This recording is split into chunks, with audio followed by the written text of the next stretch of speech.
الحمد لله رب العالمين والعاقبة للمتقين ولا عدوان إلا على الظالمين وأشهد أن لا إله إلا الله وحده لا شريك له ولي الصالحين وأشهد أن محمدا عبده ورسوله وصفيه من خلقه وخليله سيد الأولين والآخرين اللهم صل عليه وعلى آله وصحبه ومن اتبعهم بإحسان إلى يوم الدين أما بعد. Mes frères et sœurs, notre thème aujourd'hui avec l'aide d'Allah Tabarak wa Ta'ala est ô toi qui désires le paradis. Ô toi qui désires le paradis. Allah Tabarak wa Ta'ala nous dit dans sourate Maryam Tilka al-jannatu allati nurithu min ibadina man kana taqiyya. Voilà le paradis dont nous ferons hériter ceux de nos serviteurs qui auront été pieux. Le paradis il est réservé pour les pieux. Et les pieux, on l'a dit à maintes reprises, ce sont ceux qui accomplissent ce qui est obligatoire et qui s'écartent des interdits. Allah Ta'ala n'accepte que des pieux. Le paradis est réservé aux pieux. L'objectif donc à atteindre, c'est la piété. Et le prophète alayhi salatu wassalam, dans un hadith rapporté par Muslim, il a dit At-taqwa hahuna wa ashara ila sadrihi. Il a dit la piété se trouve ici. Et il a pointé avec son doigt sa poitrine, son cœur. C'est-à-dire en réalité, ta vie entière, tu dois la consacrer à la purification de ton cœur. Et si tu fais correctement ce travail, ce qui découlera de cette purification, ce sont des bonnes actions. Et par la suite, c'est le paradis. Bi'idhnillahi tabarak wa ta'ala. Ô toi qui désires le paradis, voyons ensemble quelques textes qui parlent du paradis afin de nous motiver encore plus à faire des bonnes actions, à s'écarter des péchés, à diminuer notre amour aveugle que l'on a pour la vie d'ici-bas, pour le matériel et l'argent. Allah Tabarak wa Ta'ala nous dit Ashabul jannati yawma idhin khayrun mustaqarran wa ahsanu maqila. Les gens du paradis seront ce jour-là en meilleure demeure et au plus beau lieu de repos. Allahu Akbar. Sa Majesté Allah, le Seigneur, le Créateur, nous dit les gens du paradis seront ce jour-là en meilleure demeure. Il n'y a pas un meilleur endroit que le paradis. Et au plus beau lieu de repos, toi qui cherches le repos, vise le repos éternel au paradis. Mais pour cela, sache-le, il n'y a rien sans rien. Il y a des efforts à fournir. J'attire votre attention sur le hadith qui arrive car il est probable que beaucoup d'entre vous l'ignorent. Et ce hadith-là va en étonner plus d'un parmi vous. Il s'agit de la dernière personne parmi les musulmans, écoutez bien, qui va sortir du feu de l'enfer et qui va rentrer au paradis. Quand on dit c'est le dernier musulman qui va sortir de l'enfer et qui va entrer au paradis, tout de suite, on s'imagine que cette personne-là n'a pas fait le nécessaire dans sa vie. On est bien d'accord? Il n'aurait pas été le dernier à entrer au paradis. C'est quelqu'un qui n'a pas su profiter de sa vie correctement. J'ai bien dit correctement. Pourquoi? Parce qu'il y en a certains qui disent « Moi je profite de la vie ». Et quand tu regardes, tu scannes sa vie, il profite de la vie en désobéissant à Allah. Ça ne s'appelle pas de profiter de la vie, ça s'appelle détruire sa vie. On profite réellement dans notre vie quand on est quoi? On est dans le cadre qu'Allah subhanahu wa ta'ala il a fixé. Qu'on ne sort pas du cadre. Là oui, tu profites de ta vie. Mais dans le cas où tu dépasses les limites, tu dépasses ce cadre, ça ne s'appelle pas profiter de la vie, ça s'appelle détruire sa vie. Et je vous demande s'il vous plaît d'être très très attentif face à ce hadith. C'est le hadith d'Ibn Mas'ud, il est rapporté par l'imam Muslim, donc il est authentique. Soyez sereins. Abdullah ibn Mas'ud rapporta que le prophète sallam a dit la dernière personne qui accédera au paradis sera un homme qui, une fois sur le Sirat, vous connaissez le Sirat? C'est ce pont qui est dressé au-dessus de l'enfer, qui, comme cela nous a été décrit dans la Sunna, il est plus fin qu'un brin de cheveux, plus tranchant qu'un sabre. La dernière personne qui accédera au paradis sera un homme qui, une fois sur le Sirat, tantôt il marche, tantôt trébuche et tantôt le feu le brûle. Lorsqu'il dépasse le Sirat, il tourne la tête et dit au feu. Et j'aimerais s'il vous plaît, Allah ibarik fikum, que vous essayez d'imaginer cette personne-là. Mais là, je vous demande vraiment de l'imaginer. Cette personne qui tourne sa tête et qui dit au feu, gloire à Allah qui m'a sauvé de toi. Enfin, il n'y a plus de châtiment. Ça y est, c'est le dernier à sortir de l'enfer. Et il va dire, Allah m'a donné ce qu'il n'a donné à personne parmi les premiers et les derniers. Pour lui, d'être sauvé de l'enfer, pour lui, c'est déjà une récompense. Et attention, hein, c'est une personne qui n'est pas encore entrée au paradis. C'est juste, il est sauvé de l'enfer. Pour lui, il atteint le maximum. On lui érige alors un arbre. Et il dit, oh mon Seigneur, rapproche-moi de cet arbre, afin que je jouisse de son ombre et boive de son eau. Allah lui dit, ô fils d'Adam, il se peut que si je t'exauce ton vœu, tu demandes autre chose. L'homme promet qu'il ne demandera plus autre chose que l'arbre, et Allah sait qu'il ne tiendra pas parole, car il n'aura pas de patience. Allah le rapproche alors de cet arbre. Il jouit de son ombre et boit de son eau. Ensuite, on lui érige un autre arbre plus beau que le premier, et il dira, mon Seigneur, approche-moi de cet arbre, afin que je boive de son eau et jouisse de son ombre. Et il dira, et je ne demanderai plus autre chose. Allah lui dira, il se peut que si je te le donne, tu demandes autre chose. L'homme jure qu'il ne demandera plus autre chose que cela. Et Allah l'excusera car il verra ce dont il n'aura pas de patience. Allah l'approche donc de l'arbre, c'est le deuxième arbre. Il jouit de son ombre et boit de son eau. Après, on lui érige un arbre à la porte du paradis, plus beau que les deux précédents. L'homme dit, ô mon Seigneur, rapproche-moi de cet arbre, afin que je jouisse de son eau et je ne demanderai plus autre chose que cela. Et Allah l'excuse car il voit ce dont il n'a pas de patience. Allah le rapproche et désormais, il entend les voix des habitants du paradis. Franchement, j'aimerais que vous essayiez d'imaginer un peu la situation de cet homme. Il est pas loin de la porte du paradis et il entend la voix des habitants du paradis. Subhanallah. Et il dit, ô mon Seigneur, fais-moi y entrer. Allah dit, ô fils d'Adam, qu'est-ce qui met fin à tes demandes? Et l'être humain, il est comme ça, il en veut toujours plus. C'est une réalité. Qu'est-ce qui met fin à tes demandes? Et là, regardez ce qu'Allah subhanahu wa ta'ala va lui dire. On parle de qui? Du dernier à entrer au paradis. Allah yabarik fikum. Je veux que ce point-là reste gravé dans votre esprit. Allah ta'ala va lui dire, seras-tu satisfait si je te donne ce qui équivaut au monde 2 fois? En plaisir, jouissance. Essaye d'imaginer juste vivre la vie d'un roi sur terre, où tu gouvernes juste un seul pays. Et allez, on va même pas dire que tu gouvernes, tu n'as aucune responsabilité. Tu es un roi, tu vis la même vie qu'un roi sans ses responsabilités. On pense tout de suite au palais, au château, à je ne sais combien de chambres très spacieuses, luxueuses. On pense au confort, à la verdure, à tout, à des piscines, à tout, n'est-ce pas? Là ici, Allah subhanahu wa ta'ala, il ne propose pas la vie d'un roi sur terre. Regardez, il lui dit, seras-tu satisfait si je te donne ce qui équivaut au monde 2 fois? Et là, on parle du dernier à entrer au paradis. Allahu Akbar. Il dira, oh mon Seigneur, te moques-tu de moi alors que tu es le Seigneur des mondes? En citant ce passage du hadith, Ibn Mas'ud rit et dit, voulez-vous savoir de quoi est-ce que je ris? Il dit, de quoi ris-tu? Il répondit, c'est ainsi que le prophète a ri. Il a ri ici au même moment. Et on lui demanda, de quoi ris-tu au messager d'Allah? Il répondit, du rire du Seigneur des mondes lorsque l'homme dit, tu te moques de moi alors que tu es le Seigneur des mondes. Et Allah lui répond, je ne me moque pas de toi, plutôt je suis capable de toutes choses rapportées par Muslim. Allahu Akbar. Vous avez écouté ce hadith avec votre cœur? C'est le dernier à entrer au paradis. Vous vous imaginez? Mais félicitations à ceux parmi vous qui arrivent à s'accrocher dans les moments de trouble. Masha'Allah, tabarakallah, aujourd'hui, de nombreux musulmans, il faut le dire, jeunes et moins jeunes, ils font la prière, ils jeûnent, ils payent leurs zakat, ils sont bons envers leurs parents, ils font des efforts. Ici en France, avec les stigmatisations, avec les difficultés, les troubles que l'on rencontre, grâce à Allah, vous arrivez à être droit dans vos bottes. Félicitations!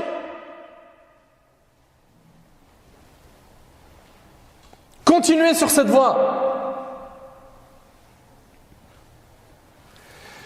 Avant d'entrer au paradis, tu vas entendre des appels. Aujourd'hui, je veux vraiment provoquer en toi une envie folle d'entrer au paradis. Avant d'entrer au paradis, tu entendras un appel. Selon Abu Sa'id al-Khudri et Abu Hurayra radiyallahu anhuma, le prophète sallallahu alayhi wa sallam a dit: quand les gens du paradis entrent au paradis, un crieur lance un appel. Il va y avoir un appel qui va être fait. Écoutez bien, s'il vous plaît, ces 4 appels. Allah yabarik fikum, s'il vous plaît, soyez attentifs. Ça, c'est avant d'entrer au paradis. Il vous appartient désormais de vivre et de ne jamais plus mourir. C'est l'éternité. Il vous appartient désormais d'être en bonne santé et de ne plus tomber malade. Ça n'existe plus, les maladies. Ça n'existe plus, les problèmes et les soucis. Il n'y a plus de contraintes, il n'y a plus de difficultés. Il vous appartient désormais d'être jeune et de ne plus jamais vieillir. Tu n'auras plus besoin d'entretenir ton corps, de faire attention à ta ligne, d'aller à la salle de sport, de faire un régime. C'est fini. Pour l'éternité, tu es beau et tu es jeune. Il en est de même pour vous, mes sœurs. Il vous appartient désormais de jouir et de ne plus jamais être misérable, rapporté par l'imam Muslim. Tu es là-dedans pour l'éternité, pour jouir.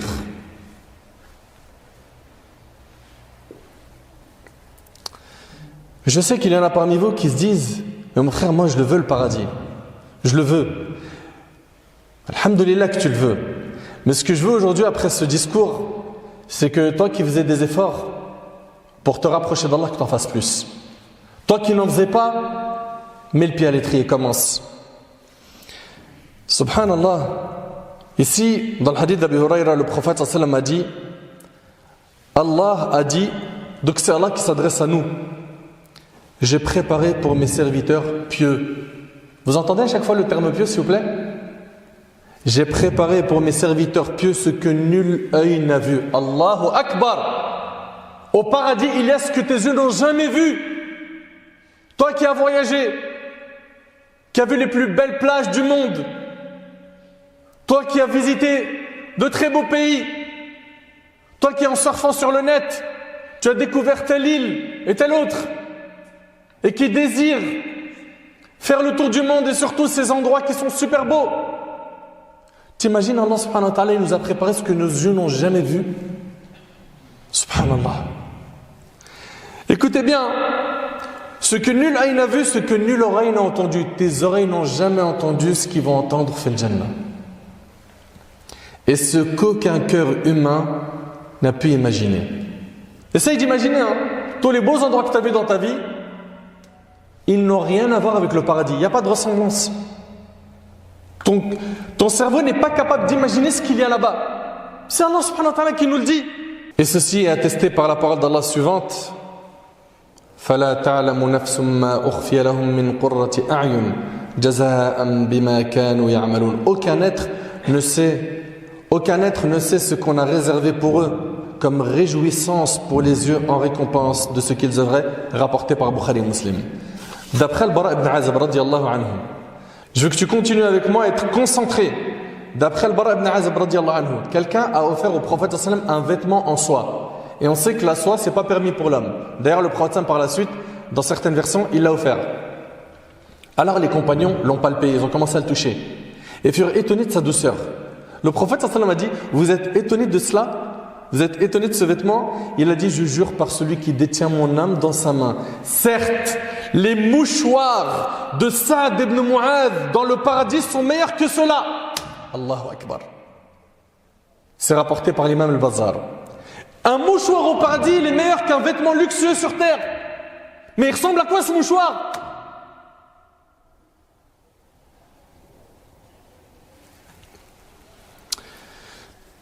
Ô vous qui voulez le paradis, écoutez ce qu'Allah subhanahu wa ta'ala dit dans le Coran. Il nous dit azza wa jal: voici la description du paradis qui a été promis aux pieux. Il y aura là des ruisseaux d'une eau jamais malodorante, et des ruisseaux d'un lait au goût inaltérable, et des ruisseaux d'un vin délicieux à boire, il est non enivrant, ainsi que des ruisseaux d'un miel purifié, et il y a pour eux des fruits de toutes sortes, ainsi qu'un pardon de la part de leur Seigneur. Abu Hurayra radiyallahu anhu demanda au prophète sallallahu alayhi wa sallam: parle-nous du paradis. Il a dit alayhi salatu wa sallam: ce sont des constructions faites avec de l'or et de l'argent. T'imagines un peu? La construction, elle est faite avec de l'or et de l'argent. Une brique d'or et une brique d'argent. Le ciment qui tient les deux briques est de musc. Cette ferraille est de perles et de diamants. Sa terre est de safran. Celui qui y séjournera se réjouira et la tristesse le quittera à jamais. Il sera éternel. Ses vêtements ne s'useront jamais. Et sa jeunesse restera éternellement, rapportée par l'imam Ahmad. Vous savez, quand vous allez rentrer au paradis, vous inquiétez pas, chacun d'entre vous, vous reconnaîtrez votre demeure. Abdullah ibn Abbas radiyallahu anhu a dit, ils reconnaîtront leur maison comme ceux qui sortent de la prière du vendredi pour rentrer chez eux. Vous sortez de la Jumu'ah, vous savez, elle est où votre maison? Oui ou non? C'est pareil, tu rentres au paradis, tu sais elle est où, tu te diriges direct vers ta maison. Allahu Akbar. Chacun d'entre nous doit préparer son paradis en y construisant des palais, dès maintenant, en y plantant des palmiers, des arbres, par le dhikr, par les adorations, par les prières. Mujahid rahimahullah a dit, dans le paradis, la terre du paradis est feuilletée et son parterre est de musc. T'arrives à imaginer un peu? Le sol, il est de musc. Ces troncs d'arbres sont en or. Allahu Akbar. T'as déjà vu ça de ta vie, toi?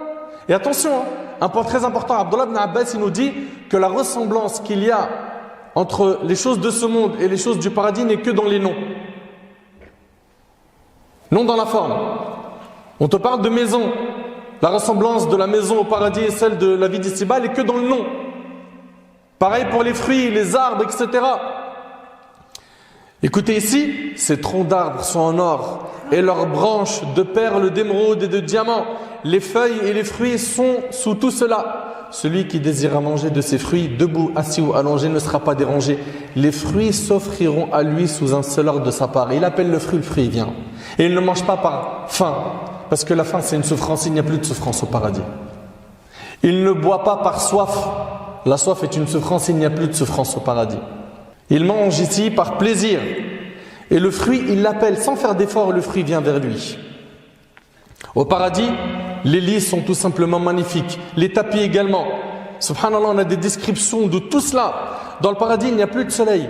Il n'y a plus de lune. Il n'y a plus de nuit, ni de jour, ni de chaleur, ni de froid. Ibn Kathir, rahimallah, il a dit, ils ne verront pas de soleil, ni de lune. Le jour et la nuit seront connus des habitants du paradis par une lumière provenant du trône d'Allah. Jabir radiyallahu anhu dit que le prophète sallam a dit, les habitants du paradis mangeront et boiront et ils ne vomiront pas, n'urineront pas et ne feront pas leurs besoins. Mais une personne pourrait se dire, mais comment est-ce qu'ils vont digérer? Leur nourriture se transformera en émanation de musc. Voilà. Comment tu vas digérer? Cette nourriture va se transformer en musc. Subhanallah. Leur respiration et louange à Allah et takbir rapporté par Muslim. D'après Abu Sa'id al-Khudri radiyallahu anhu, le prophète sallam a dit, Touba. Touba est un arbre dans le paradis. Sa taille est équivalente à la distance que l'on parcourt en 100 ans. T'imagines? L'arbre pour le parcourir, il faut 100 ans. Et il nous dit, alayhi salatu wassalam, vous écoutez, et les habits des gens du paradis sont issus de la pellicule qui couvre le fruit de cet arbre rapporté par Ahmed. Pareil, pour les vêtements, c'est illimité. Tout ce que ton âme souhaite et désire, tu l'as sans difficulté. Tu n'as pas de limite. Tu n'es plus bridé parce qu'il te manque de l'argent, parce que ceci ou parce que cela. Tu as tout ce que tu veux en termes de vêtements.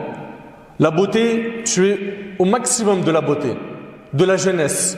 Et pour l'éternité, tu jouis, tu t'ennuies plus, tu n'as plus de soucis, tu n'as plus de problèmes. C'est fini, je me lève à 8h du matin, il y a les bouchons dans la circulation. C'est terminé, le pneu a crevé. C'est terminé, j'ouvre la boîte aux lettres, il y a un courrier qui fait peur. C'est terminé, il n'y a plus de soucis. Il n'y a plus d'épreuves, il n'y a plus rien. À part jouir pour l'éternité. Allahu Akbar. Et rencontrer Sahaba radiallahu anhum, les prophètes alayhim salam. Subhanallah, on a lu leur biographie. Yunus alayhi salam, Ayyub alayhi salam, et tu vas et tu t'assois avec lui, tu parles avec lui. Et tu t'assois avec Hamza radiallahu anhu, tu lui racontes que tu as été touché, ce qui lui est arrivé à Uhud. Tu t'assois avec eux, tu parles avec eux. Ahbab al-Kiram, dans le hadith d'Abi Sa'id al-Khudri radiallahu anhu. Écoutez bien. Ici, il relate que le prophète sallam a dit, Allah Azza wa Jal dira aux gens du paradis, ils diront alors à tes ordres notre Seigneur et à ton service. Il dira, êtes-vous satisfaits? Mais ils sont déjà dans le paradis. Il leur demande, êtes-vous satisfaits? Ils diront, comment en serait-il autrement alors que tu nous as fait don de ce que tu n'as donné à aucune de tes autres créatures? Il leur dira, voulez-vous que je vous donne encore mieux que tout cela? Ils diront, notre Seigneur, qu'y a-t-il de meilleur que cela? Il dira, je vous accorde ma pleine satisfaction et je ne me mettrai jamais plus en colère, rapporté par Bukhari et Muslim. Le fait qu'Allah soit satisfait de nous, c'est la plus grande chose qui puisse exister. Muslim rapporte dans son Sahih al-Tirmidhi, dans ses Sunan, dans le hadith de Sahih al-Rumi radiyallahu anhu, le prophète sallallahu alayhi wa sallam a dit, quand les gens du paradis entreront au paradis, Allah dira, voulez-vous que je vous donne davantage? Ils ont vu les délices du paradis. Ils diront, n'as-tu pas illuminé nos visages? Ne nous as-tu pas fait accéder au paradis, nous sauvant ainsi de l'enfer? Tout ce qu'on voulait, on l'a eu. Et là, il dit, sur ce, on enlèvera le voile.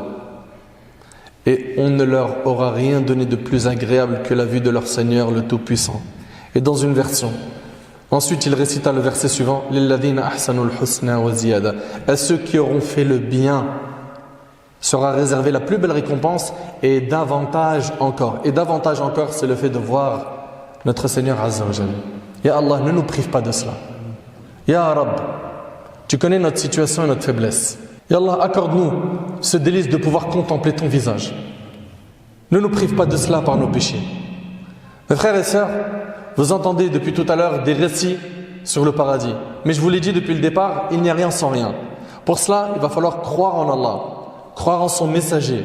Et cela implique l'obéissance aux ordres divins et prophétiques. Et également de souder les obligations. À leur tête, la prière, le fait de multiplier les adorations, d'être bon envers ses parents, de s'éloigner des péchés et de tout ce qui est interdit. Mes frères et sœurs, le chemin du paradis, il est clair.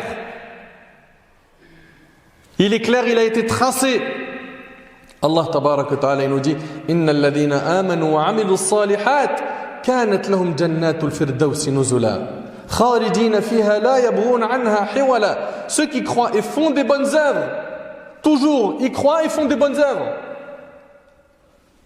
auront pour résidence les jardins du Firdaus. Allahumma ij'alna min ha'ula'i rabb. Où ils demeureront éternellement sans désirer aucun changement. Allahu Akbar. Selon Abu Hurayra radiyallahu anhu, le prophète sallallahu alayhi wa sallam a dit, la marchandise d'Allah est chère. La marchandise d'Allah, c'est le paradis rapporté par Tirmidhi. Tu veux le paradis? Va falloir faire des efforts. Et ne refusez pas d'entrer au paradis. Ne refusez pas d'entrer au paradis. Selon Abu Hurayra radiyallahu anhu, le prophète sallallahu alayhi wa sallam a dit, toute ma communauté entre au paradis sauf celui qui s'y refuse. On lui dit, et qui s'y refuse au messager d'Allah? Il dit, alayhi salatu wassalam, celui qui m'a obéi entre au paradis et celui qui m'a désobéi s'y est refusé, rapporté par le Bukhari. Ne désobéissez jamais à un ordre divin ou prophétique. Jamais. Ne refusez pas par vous-même d'entrer au paradis. Soyez intelligents. On n'a qu'une seule vie sur terre. Cette vie-là a pour objectif qu'on prépare la vie éternelle. Après avoir entendu tout cela, comment se fait-il que jusqu'à maintenant on est autant attaché à cette vie? Selon Anas radiyallahu anhu, le prophète sallallahu alayhi wa sallam a dit, Seigneur Allah, il n'y a de vie que celle de l'autre monde, rapporté par Bukhari Muslim. Le prophète sallallahu alayhi wa sallam nous dit, la vraie vie c'est l'autre. Zayd ibn Thabit radiyallahu anhu rapporte avoir entendu le prophète sallallahu alayhi wa sallam dire, celui dont ce bas monde est son principal souci. C'est quoi son principal souci? C'est ce bas monde. Allah mettra la pauvreté entre ses yeux. Vous savez ça veut dire quoi? Il ne sera jamais satisfait quoi qu'il atteigne comme richesse. Allah mettra la pauvreté entre ses yeux et il n'aura de ce monde que ce qu'Allah lui a déjà décidé. Et tu auras de ce monde que ce qu'Allah t'a déjà écrit. Et celui dont l'au-delà est son principal souci. Regardez maintenant comment c'est différent. Allah mettra la richesse dans son cœur, car la vraie richesse c'est celle du cœur. Même s'il est pauvre au niveau du matériel, il sera toujours satisfait de ce qu'Allah lui a donné. Et la vraie richesse c'est celle du cœur, celle de l'âme. Pourquoi? Parce qu'il la nourrit par les paroles d'Allah subhanahu wa ta'ala. Allah mettra la richesse dans son cœur et l'ici-bas viendra à lui malgré lui, rapporté par Ibn Majah. En deux mots, ça donne quoi? Ça donne que celui qui a pour principal souci cette vie, il ne sera pas satisfait. Et finalement, il n'aura que ce qu'Allah lui a destiné. Et celui qui a pour objectif, comme principal souci, l'autre vie, écoutez bien, Allah il va mettre la richesse dans son cœur, c'est-à-dire il va l'apaiser intérieurement, il sera toujours bien dans son âme, dans son être. Son cœur il est apaisé. Et regardez bien, et c'est la vie d'ici-bas qui va lui courir après, sans qu'il fasse d'efforts. Le travail, c'est le travail qui va lui courir après, sans qu'il en fasse le principal souci. Pareil pour le mariage, pareil pour les diplômes, pareil pour l'argent.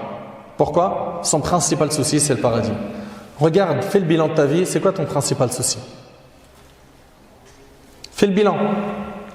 La vraie vie est celle de l'au-delà. Divorçons avec cet amour excessif que l'on a pour ce bas monde et faisons des efforts. Pourquoi? Pour gagner le pardon d'Allah, la miséricorde divine, la satisfaction d'Allah. Rappelle-toi que ce bas monde provoque des angoisses, qu'il est imparfait, qu'il est éphémère. Pense à ta demeure dernière, pense à la mort, pense à cette vérité qui nous touchera tôt ou tard. Consacre ta vie à adorer le Tout-Puissant et il remplira ton cœur de bonheur. Repens-toi, délaisse les mauvaises assemblées, délaisse les mauvaises fréquentations, les mauvaises personnes, les mauvais réflexes, les addictions de péché. Délaisse tout cela et rapproche-toi des bonnes assemblées. Invoque Allah en étant sincère. Fais augmenter ta foi. Chemine vers lui, va vers lui, demande-lui la guider et il te l'accordera. Allah Ta'ala a dit: ô vous mes serviteurs, vous êtes tous dans l'égarement, excepté ceux que j'ai guidés. Demandez-moi la guider, je vous l'accorderai. J'implore Allah subhanahu wa ta'ala de m'accorder ainsi qu'à vous le paradis. Bien évidemment, on n'a pas dit grand chose sur le paradis, on aurait pu parler pendant des heures, mais il fallait à tout prix qu'on se rappelle de nouveau tous ces versets et tous ces hadiths afin qu'on se motive à faire plus de bien et qu'on vise la piété. أسأل الله سبحانه وتعالى أن ينفعني بما قلت وأن ينفعكم بما سمعتم. أسأله عز وجل أن يجعلني وإياكم من أهل الفردوس الأعلى. اللهم يا رب اجعلنا من أهل الفردوس. اللهم ارزقنا الجنة. اللهم ارزقنا الجنة. اللهم ارزقنا الجنة.